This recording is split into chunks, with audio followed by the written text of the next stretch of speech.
Emily, are you sure about this? My best friend Sarah's voice quivered with concern as she gripped my arm, her eyes darting nervously between me and the ornate double doors of the church. I smoothed down my white gown, took a deep breath, and nodded. Of course, I'm sure. Why wouldn't I be? Sarah bit her lip, hesitating. There's something you need to know about Josh. I saw him with another woman last week. My heart skipped a beat, but I forced a laugh. Don't be silly, Sarah. Josh loves me. He'd never do that. Emily, please listen. The wedding march began to play, drowning out Sarah's words. I plastered on a smile and stepped into the aisle, my father at my side. As we walked, I caught glimpses of familiar faces, my mother Diana, dabbing at her eyes, Josh's parents beaming with pride, our college friends grinning and waving. And there at the altar stood Josh, handsome in his tuxedo, a soft smile playing on his lips. My Josh, my soon-to-be husband.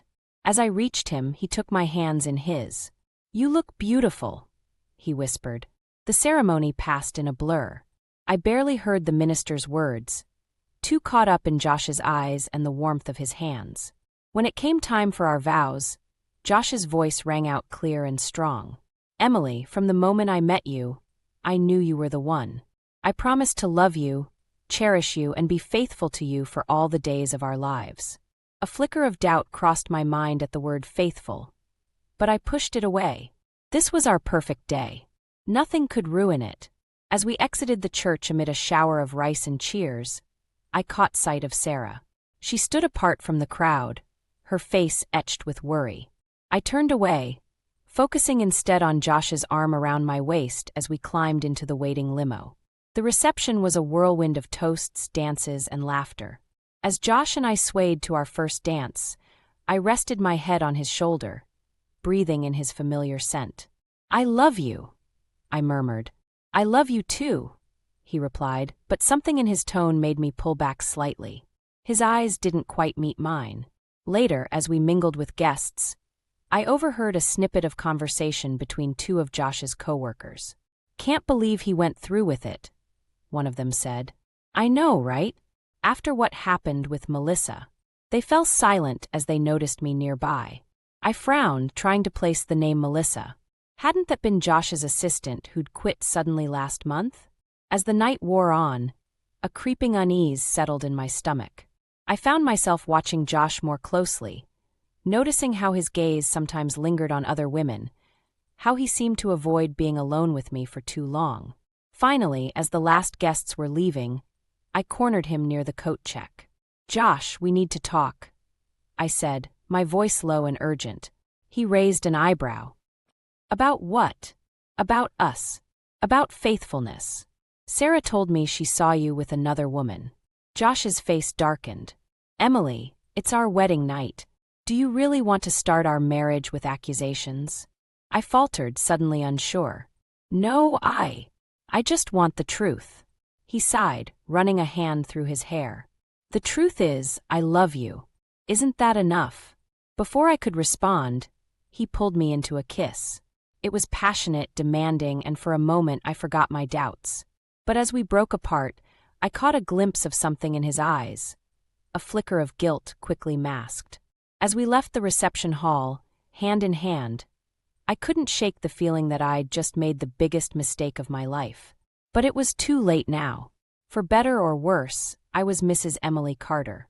Little did I know, this was only the beginning of a journey that would test my love, my strength, and ultimately, my capacity for revenge. The shrill cry of a baby pierced the air, jolting me awake. I groaned, glancing at the clock. 3:17 a.m. Again! I nudged Josh, but he merely grunted and rolled over. With a sigh, I hauled myself out of bed and shuffled to the nursery. Lily was wailing in her crib, her face scrunched up and red. I scooped her up, praying her cries wouldn't wake Laura.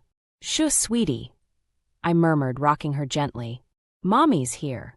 As I settled into the rocking chair to nurse Lily, I couldn't help but marvel at how much my life had changed in just 2 years. The twins' arrival had been a whirlwind of joy and exhaustion, but I'd hoped it would bring Josh and me closer. Instead, It felt like we were drifting further apart. The next morning, I stumbled into the kitchen bleary-eyed from another night of broken sleep. Josh was already there, impeccably dressed in his suit, sipping coffee and scrolling through his phone. "Morning," I mumbled, reaching for the coffee pot. He barely looked up. "I've got a big presentation today. I'll be home late." Again. I couldn't keep the frustration out of my voice. "Josh, we hardly see you anymore. The girls dash." "The girls are fine." He cut me off. "You're doing a great job with them. That's your job now, remember?"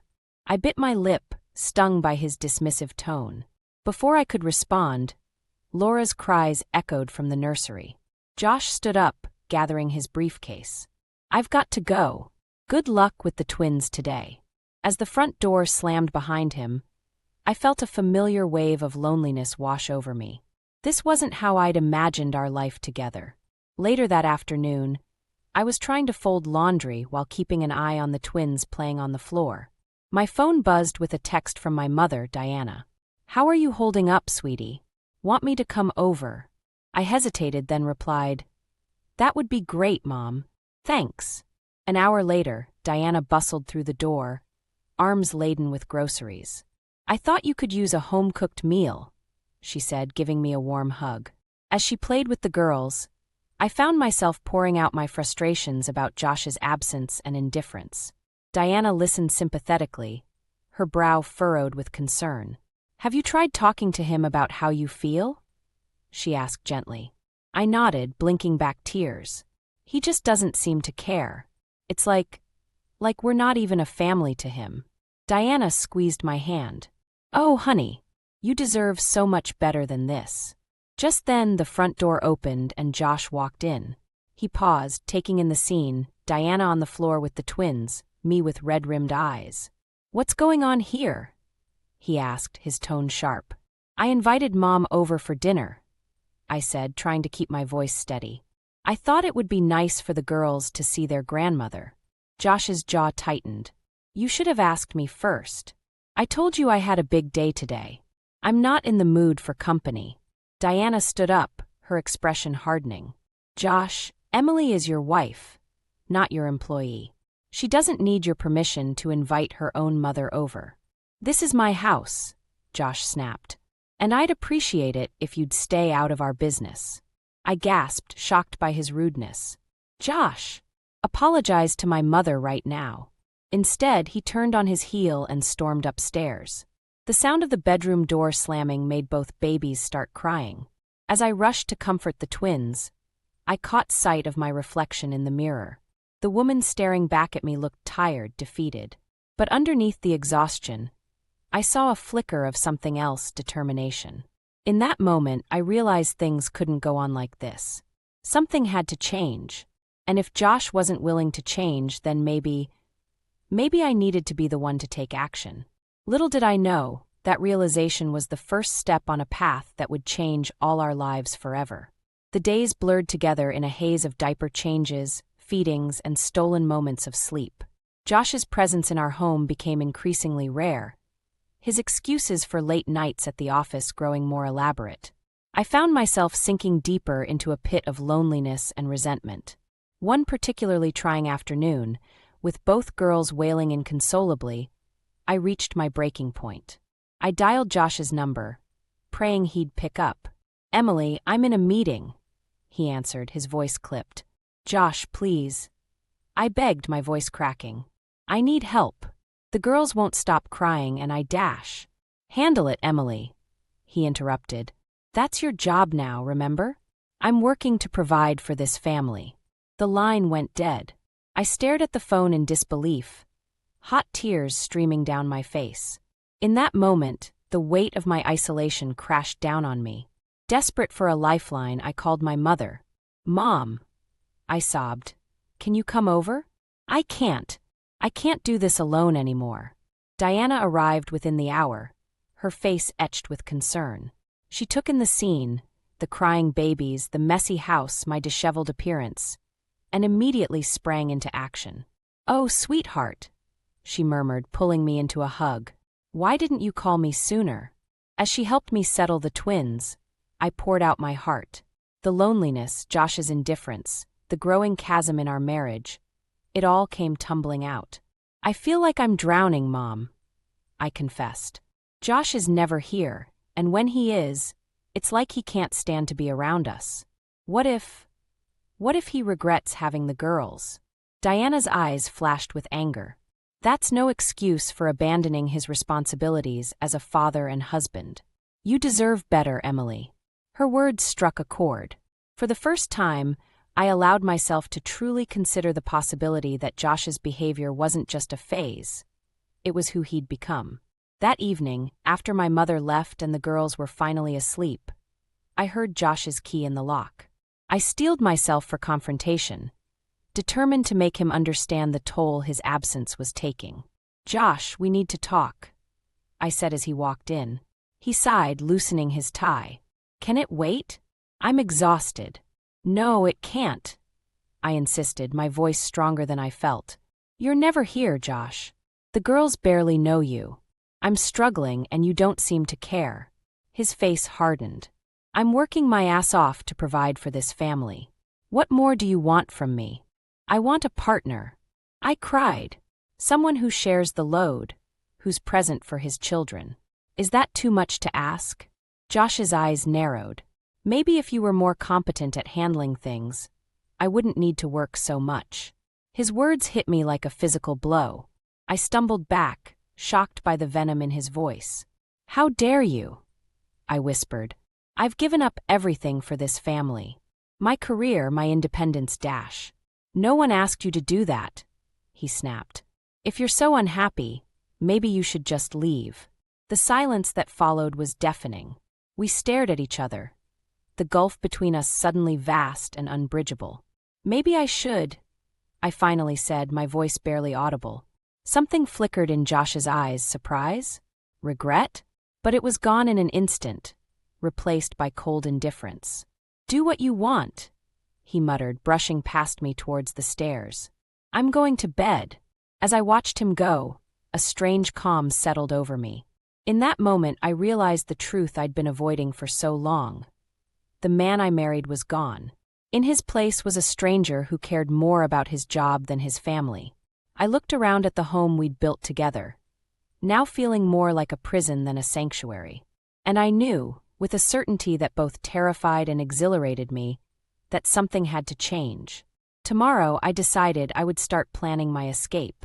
The morning after our confrontation, I woke with a sense of purpose I hadn't felt in months. Josh had already left for work, leaving the house in eerie silence. As I went through the motions of caring for Lily and Laura, my mind raced with plans and possibilities. I needed to talk to someone, to make sure I wasn't overreacting. With trembling hands, I dialed my best friend Sarah's number. "Emily? Is everything okay?" Sarah's concerned voice came through the line. I don't know," I admitted. "Can you come over? I need your advice." An hour later, Sarah sat across from me at the kitchen table, her eyes wide as I recounted the events of the past few months. The twins napped peacefully in the next room, blissfully unaware of the turmoil surrounding them. "Oh, Sarah sighed, reaching for my hand. "I'm so sorry. I should have pushed harder when I saw Josh with that woman before your wedding. I didn't want to ruin your big day." I froze, her words hitting me like a bucket of ice water. "What? What woman?" Sarah's face paled as she realized her slip. I thought you knew. Remember when I tried to talk to you before the ceremony? I saw Josh with his assistant, Melissa. They were intimate." The room spun around me as the pieces fell into place. Melissa's sudden departure, Josh's late nights at the office, his emotional distance. It all made horrifying sense. "He's been cheating on me," I whispered, the words tasting bitter on my tongue. "All this time." Sarah squeezed my hand. "What are you going to do?" Before I could answer, my phone buzzed with a text from Josh. "Big client dinner tonight. Don't wait up." Something inside me snapped. I stood up abruptly, startling Sarah. "I'm going to his office," I declared. "I need to see for myself." Despite Sarah's protests, I was resolute. She agreed to watch the twins, and I found myself driving to Josh's workplace, my heart pounding in my chest. As I approached his office, I heard muffled voices and laughter. I recognized Josh's voice along with a woman's. Taking a deep breath, I pushed open the door. The scene before me confirmed my worst fears. Josh sat on his desk, his shirt unbuttoned, while a young woman, presumably his new assistant, stood between his legs, her hands on his chest. They both turned to me, shock evident on their faces. Josh recovered first, pushing the woman away and standing up.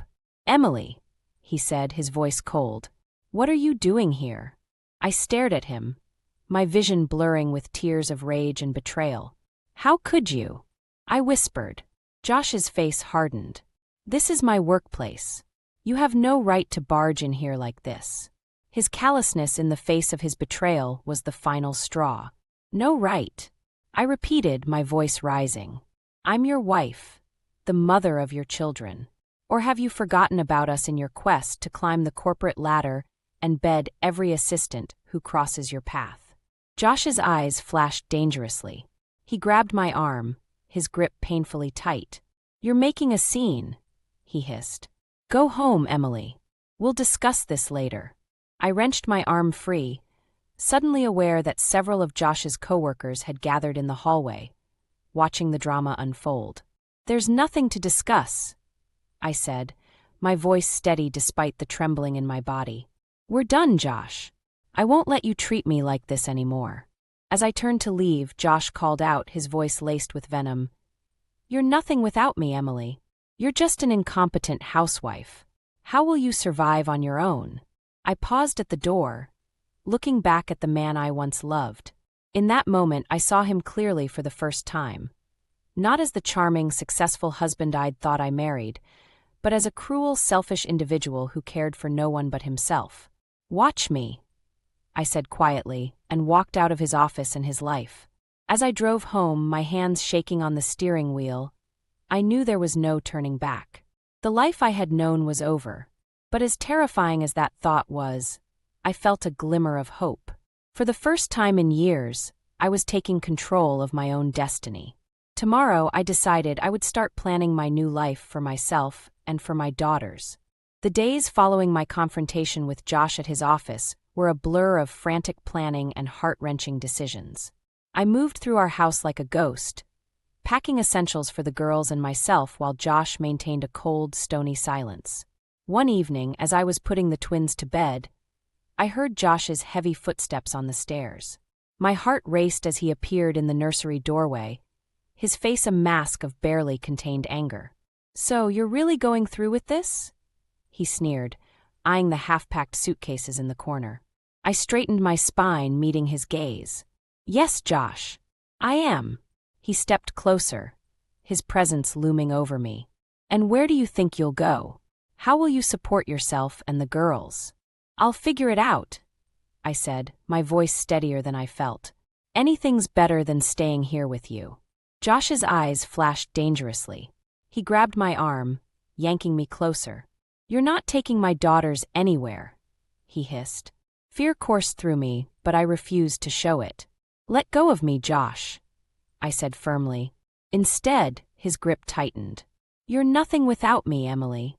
Nothing. Who do you think will want a washed-up housewife with 2 kids?" As if on cue, Lily began to cry, startled by the tension in the room. Josh released me abruptly, stepping back. "This isn't over," he warned before storming out. My hands shaking, I soothed Lily back to sleep. Once the girls were settled, I retreated to the guest room where I'd been sleeping and called my mother. "Mom," I whispered, trying to keep my voice down. "I need your help. Can you come get us tomorrow?" Diana's response was immediate. "Of course, sweetheart. I'll be there first thing in the morning."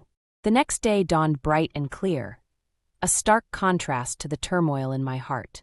I moved quietly through the house, gathering last-minute items and documents. Josh had already left for work, his departure marked by the slam of the front door. As I was making a final sweep of the bedroom, something caught my eye. Josh's laptop, usually locked away in his briefcase, sat open on the dresser. A moment of curiosity overcame me, and I found myself scrolling through his emails. What I discovered made my blood run cold. Emails to his lawyer discussing ways to get full custody of the twins. Plans to freeze our joint accounts. Correspondence with his company's HR department about removing me from his health insurance. He had been planning to leave me all along, but on his terms, leaving me with nothing. With shaking hands, I grabbed my phone and started taking pictures of the emails. Just as I finished, I heard a car pull up outside. "Mom!" I rushed downstairs, the twins already dressed and ready in their playpen. As I opened the front door, relief washed over me at the sight of my mother's concerned face. "Oh, Emily," she said, pulling me into a tight hug. "It's going to be okay." We quickly loaded the car with our belongings. As I buckled the girls into their car seats, a neighbor called out, "Everything all right, Emily?"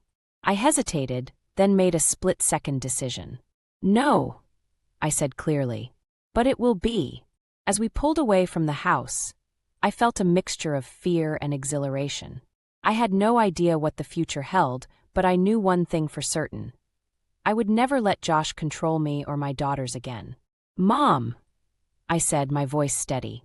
"I need to stop by a lawyer's office. There's something I need to show them." Diana nodded, understanding in her eyes. "Of course, dear. We'll face this together."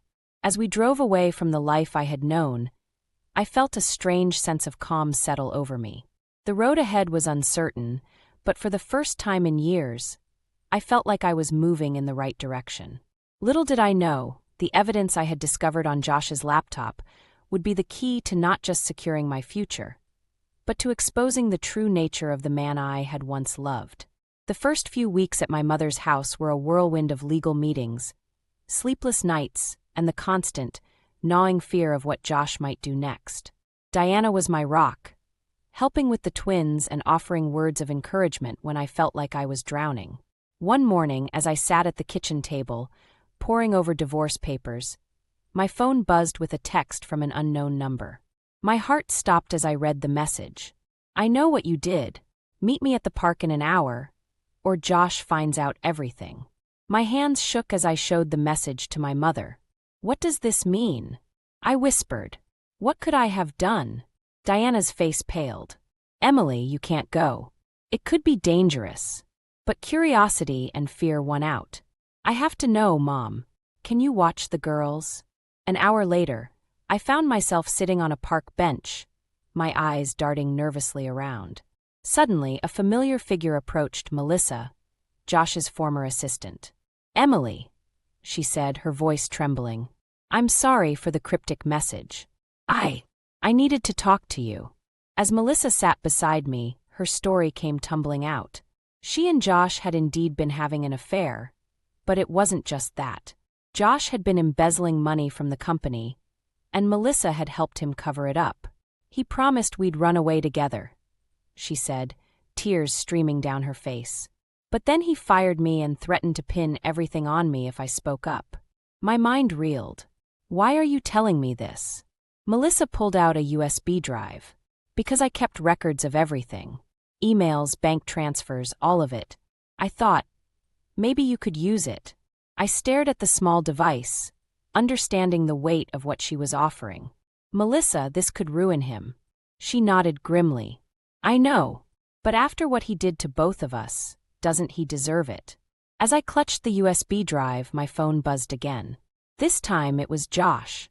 "Where are the girls?" his message read. "I'm at my mother's house. You can't keep them from me." Panic surged through me. I jumped up, barely remembering to thank Melissa before racing back to my car. The drive to my mother's house was a blur. When I arrived, I found Josh pounding on the front door, shouting demands.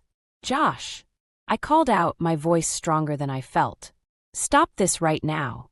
He whirled to face me, his eyes blazing with anger. "Where are my daughters, Emily? You have no right to take them." "I have every right," I shot back. "Especially after everything you've done." Josh's face contorted with rage. He lunged forward, grabbing my arm. "What are you talking about?" In that moment, something inside me snapped. All the fear, all the pain, all the anger I'd been holding back came rushing to the surface. I know everything, Josh, I hissed. The affair, the embezzlement, all of it. And if you don't let go of me right now, I swear I'll make sure everyone else knows too. Shock and fear flashed across his face. He released my arm, stumbling backward. You're bluffing, he said, but his voice wavered. I held up the USB drive. Want to bet? For a moment we stood there, locked in a silent battle of wills. Then, without another word, Josh turned and stormed off to his car. As I watched him drive away, I felt a strange mix of triumph and terror. I had stood up to him, yes, but I knew this was far from over. Josh wouldn't give up easily, and now he knew I had leverage. I walked into the house on shaky legs, finding my mother and the twins safe in the living room. Diana rushed to embrace me. "Oh, Emily," she breathed. "Are you all right? What happened?"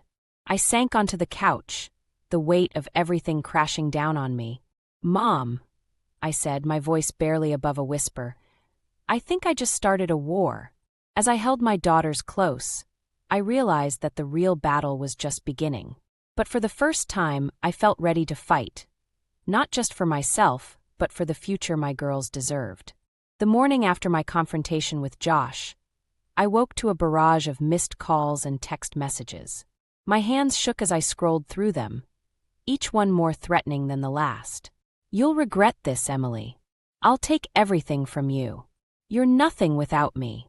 I took a deep breath, steeling myself for what I knew I had to do. With trembling fingers, I dialed my lawyer's number. "Emily," she answered, her voice tense. "I was about to call you. Josh's lawyers are pushing for an emergency custody hearing. They're claiming you're an unfit mother."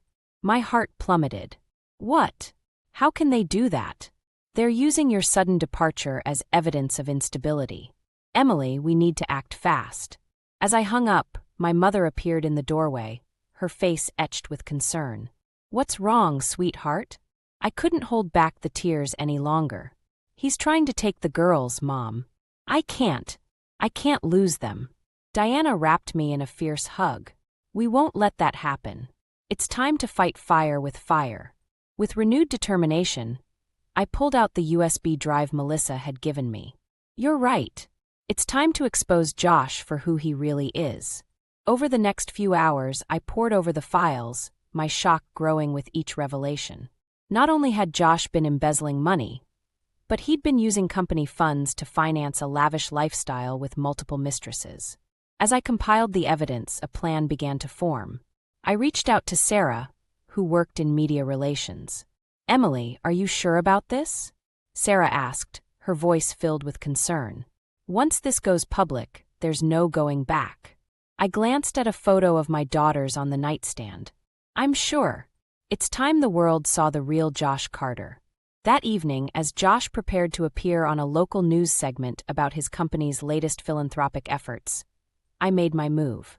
I sent a carefully crafted email to every major news outlet in the city, attaching video evidence of Josh's abusive behavior towards me, along with proof of his financial misdeeds. My phone began ringing off the hook almost immediately.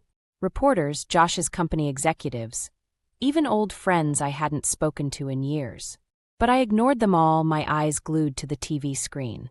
I watched, heart pounding, as the news anchor's expression shifted mid-interview.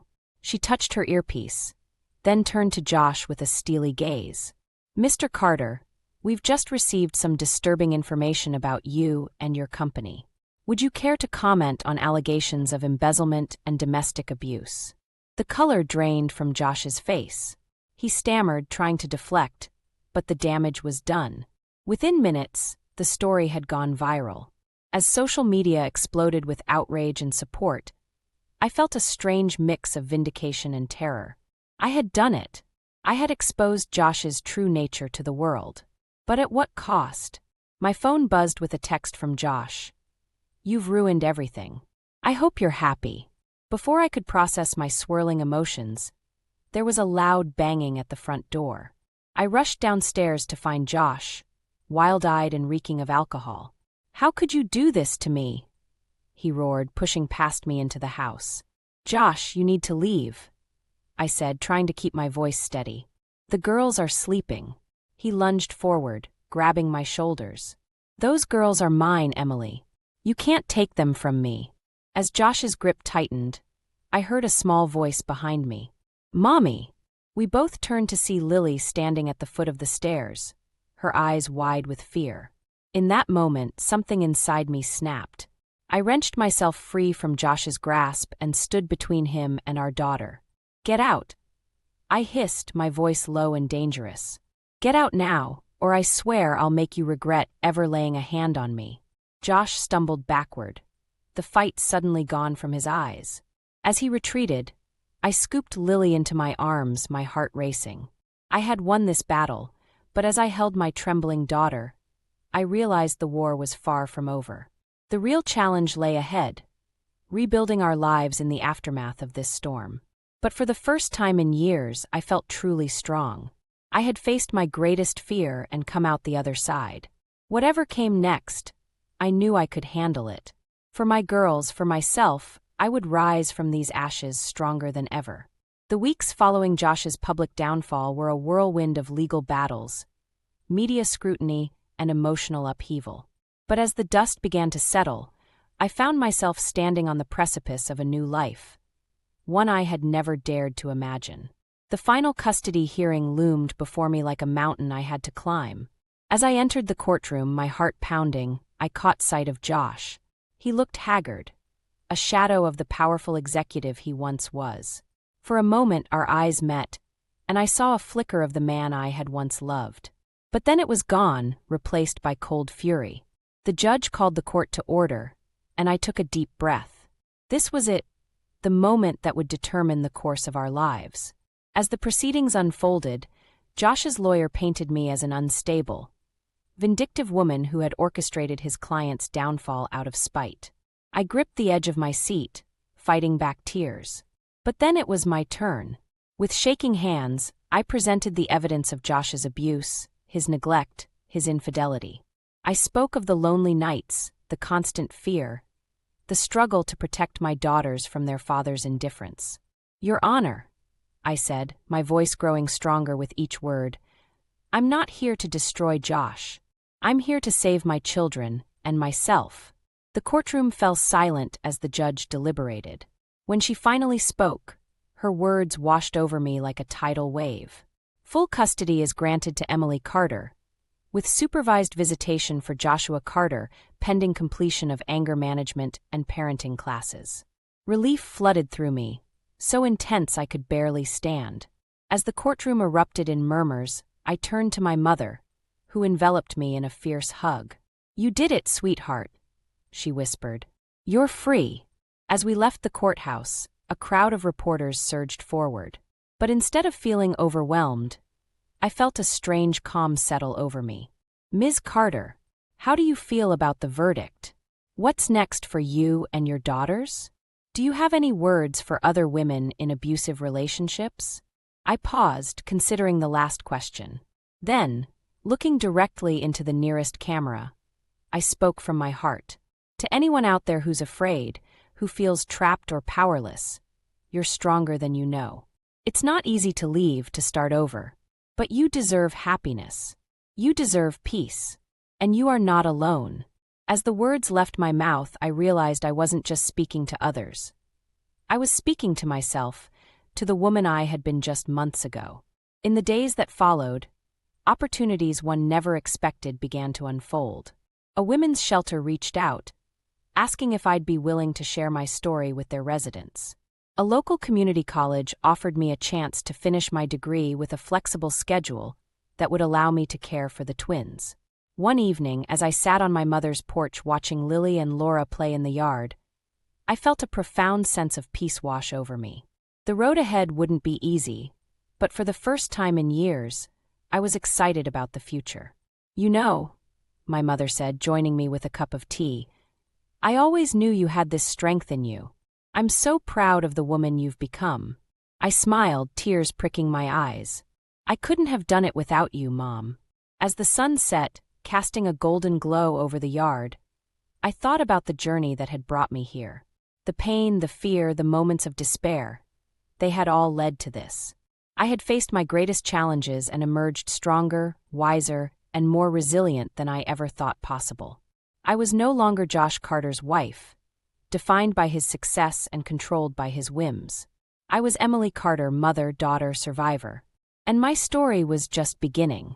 Looking at my daughters, their laughter ringing out in the twilight, I made a silent promise. We would build a new life together, one filled with love, respect, and endless possibilities. The phoenix had risen from the ashes, and she was ready to soar. As I tucked the girls into bed that night, Lily looked up at me with her big, innocent eyes. "Mommy, are we happy now?" I kissed her forehead, my heart full. "Yes, sweetheart. We're happy now. And we're going to be even happier tomorrow." And for the first time in years, I knew that promise was one I could keep.